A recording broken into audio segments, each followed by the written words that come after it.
Okay, problem 11 and 12. 11 is from the book, so I just sort of made this up.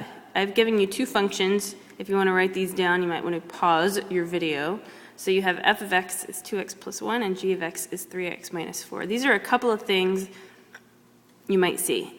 First, you might see f of x plus g of x, which just means you take your two functions. So 2x plus 1 is f plus 3x minus 4 is g, and just write it all out. Combine like terms, so 2x plus 3x is 5x, and then 1 minus 4 is negative 3. That one's pretty easy.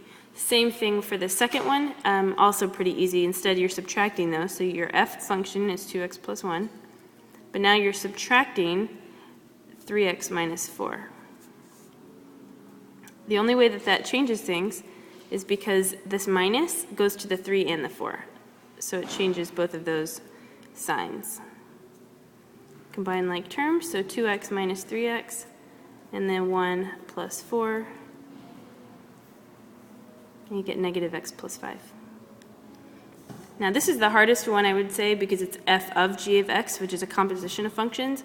You start with the outside function, which is f, so 2x plus 1, but instead of writing an x, you'll put a space or a blank where the x should be. And in the blank, you put the g of x, the whole function, which is 3x minus 4.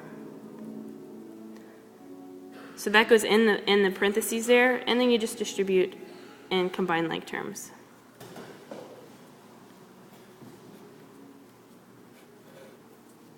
Okay? 12 is finding the inverse. So there's two steps with finding the inverse. First, well, this one has an extra step. I'm going to write that as y. Switch your x and y. And then you want to solve for y. So here I want to add 4.